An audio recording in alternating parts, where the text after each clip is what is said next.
Hi everyone, it's great to be here. I thought I'd start a new series. It's basically about discussing the business news every day from whichever business newspaper we can get our hands on. Presently, the one that I'm subscribed to is Mint because for some reason our Times of India newspaper guys decided that he will not send Economic Times but Mumbai Mirror. My mom is in a bit of an epic battle with him right now, but we'll deal with that mother newspaper war later. Just a small disclaimer before I start. I am not a SEBI registered investment advisor. So this is not investment advice. Please make your own decisions whether taking any investment or any other important decisions based on what we discuss. Also, I try my best to be as accurate as possible and to do as much research. But if you feel that something may be off, or if you feel that you can offer a more accurate or a better perspective, please feel free to drop it in the comments or share anything. So, as I say, without further ado, which actually means without me wasting more of your time, so not the greatest of expression to use, let's dive right in. One of the opening headlines we have is why tariffs have not crippled the global economy.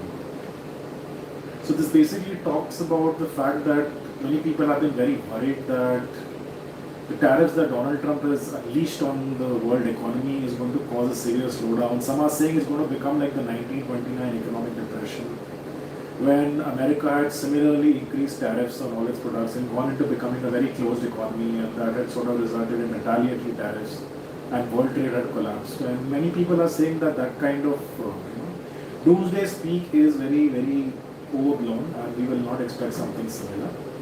In fact, the numbers are bearing it out. It's been 6 months since April when Donald Trump unveiled what he called the Liberation Day tariffs, which is kind of ironical given that in India it was liberalization that reduced the tariffs, while here he's calling it Liberal Day and increased the tariffs, and he's using the term liberation when his own government is conservative. So I just goes to show you. And we've got a note here that said, how has the global economy fared post Trump's tariffs? He said it has actually managed to perform much better than expected. In July, the International Monetary Fund, or the IMF, pegged the 2025 global economic growth at 3%. Before I proceed further, this is going to be the format. It's a bit like hypertext. For some of you wondering what is the IMF or the International Monetary Fund, just a quick sort of flashback. This is way back to about 1944. Just around the time when World War II was coming to an end and a new world order was being created.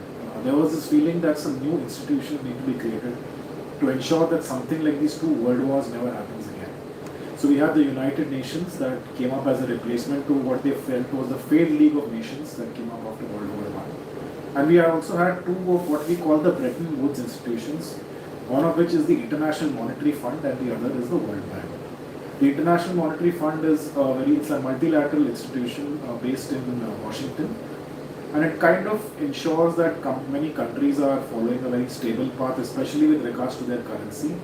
It will often step in to help out if a country is struggling with its finances. But as they say, there is no such thing as a free lunch. IMF help usually comes with a lot of strings attached. So a lot of companies and countries have a very differing view of whether the IMF is a force for good or just another form of Western imperialism. But coming back to our article, the IMF said this is 20 basis points higher than its April forecast, which is with reference to how the global economy is fared. Again, just a quick reference, sometimes you might hear terms like basis points and percentage. What is the difference? So, if I say tariffs have gone up by 10%, it could mean 10% of 10%, which means they're up 1% or 11%. It does not mean that they have gone up by 10% plus 10% is equal to 20%. However, when you say interest rates have gone up by 50 basis points or 0.5%, it means that they have gone up from 1% to 1.5%. So that's why we use the term basis points to represent absolute increases rather than comparative ones. The report also goes on to say that inflation is expected to remain benign at 4.2%. According to the World Trade Organization, we'll refer to that maybe in one of the subsequent episodes.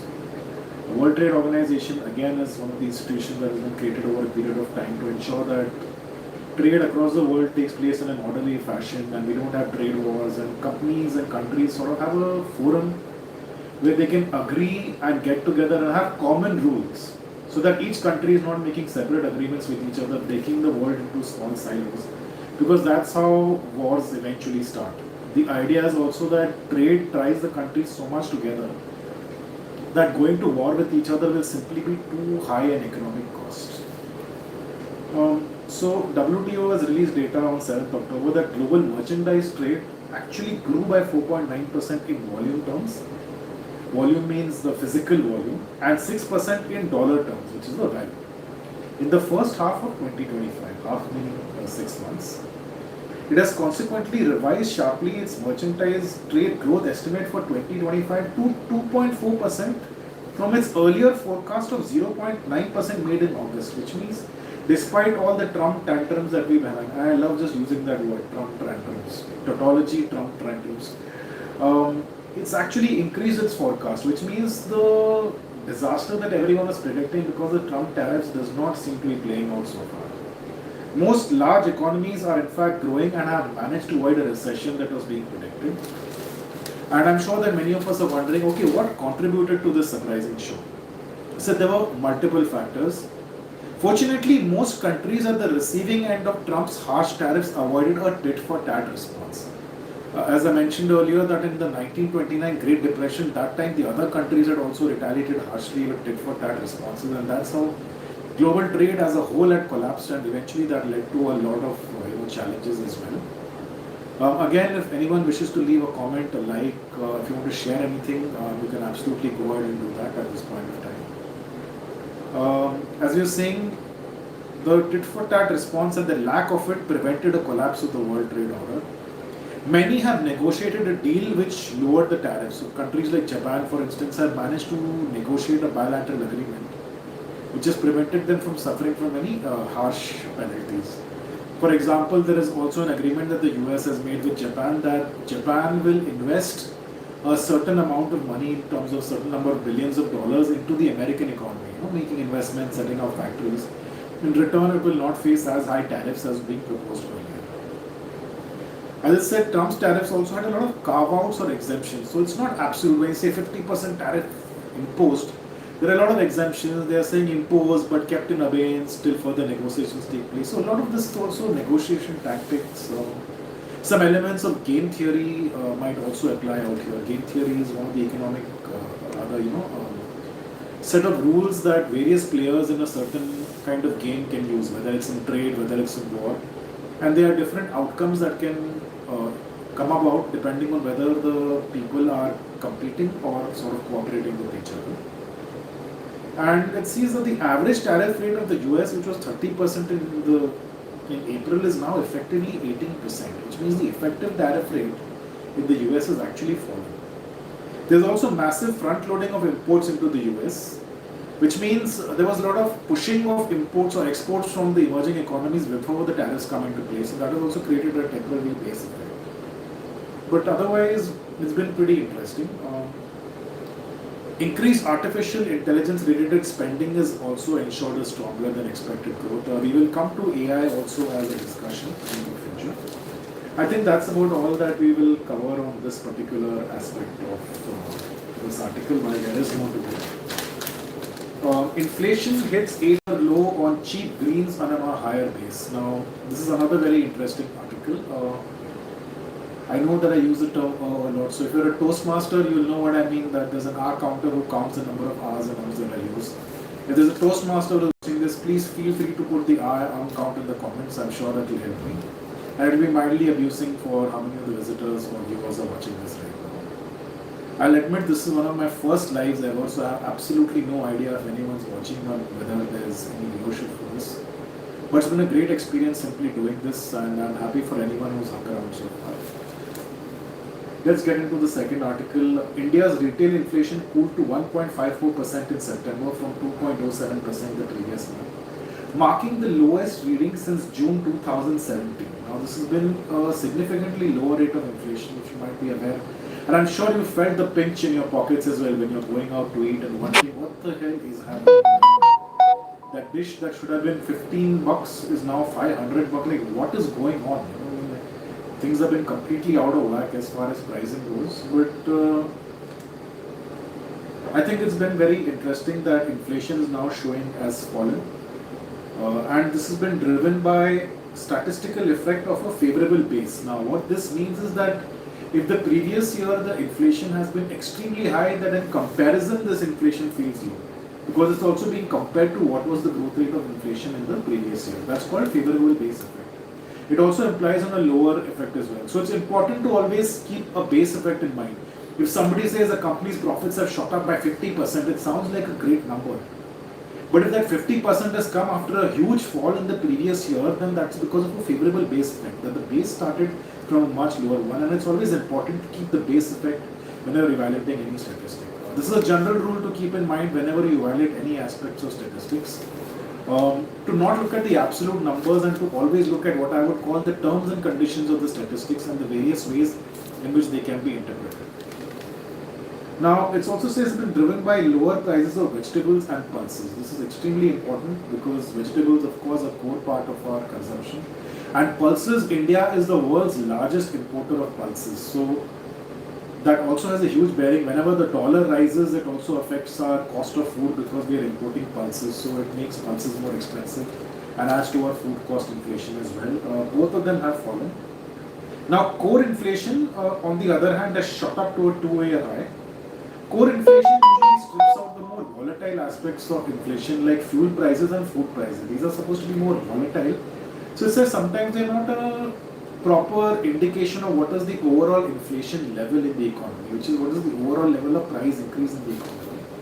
Core inflation is shot up due to a sharp surge in prices of gold and silver. As you might be aware that prices of gold and silver have shot up significantly. There have been returns like 50 to 60% to the extent that some silver mutual funds have stopped taking further investments in silver by investors, worrying that a bubble is building up in silver. Now, overall, this inflation line is broadly in line with the economist projection of 1.5% in Hindustan Times Mint poll. Mint, if you're watching this, sponsorship is always welcome. Economic Times, if you're watching this, well, you could have had sponsored me earlier, just think about that. With this, of course, inflation has slipped below the lower tolerance limit of the Reserve Bank of India, which is India's banking regulators, 2 to 6% target band for the second time in 3 months. Now, 2 to 6% is a target band. We might think that inflation is a bad thing and it should be very low, but if inflation falls too low also, it results in falling prices, which means people will keep delaying purchases till prices fall further, which means companies are not able to sell, they have to lay off employees and then employees don't have money to spend. It's a very lower spiral. Deflation or significantly falling prices is in fact even more dangerous than rising prices. So all governments and especially central banks like to keep inflation in sort of this middle range of 2 to 6% is what the RBI has decided. So while it is in the lower end of the target band, as we said, this is because of the base effect, it is not concerning that it's gone too low. And in September 2024, food inflation had jumped to 9.2% from 5.7% the previous month, which has of course created a favorable base till this year, because 9.2% was the jump in the previous year. This year's jump, or rather rise, feels much lower than before. So as such, food inflation has actually declined to minus 2.2%. And apart from the base effect, the fall in prices of vegetables, now this is the moment, guys, where I love the awkwardness of physical newspaper where I have to change texts and I am not using a teleprompter. And pulses has helped to pull inflation, headline inflation down, because food makes up nearly 40% of the inflation basket. Of course, food being a significant part of any person's consumption and has a heavy influence on the headline inflation as well. Guys, these are the 2 items that I wanted to cover in today's pilot episode. I hope you enjoyed this. Please feel free to drop any comments, likes, anything that you feel could improve. If you feel that too much time is being taken on a particular news item and we can clip it, that's fine with me as well. If you feel this segment should go on for a little longer, I decided to call a hard close at 15 minutes today just to see how this goes and to see how awkward I am with the newspaper, whether my face is getting hidden, more of technical things than all. Also, please let me know if the sound is clear or unclear, so I can definitely consider using a microphone next time. If you wish to follow me, my YouTube is Vikram Poddar, @Vikram Poddar. On Instagram, I'm @Vikram Poddar Comedian. I know there's been no comedy in this episode, but hopefully some humor will slip in organically. My Twitter handle is @Boardroom Comedy, that's BORED, Boardroom Comedy. My website is www.boardroomcomedy.com. And I hope to see you again in the next episode. Thank you for watching. This has been Vikram Poddar.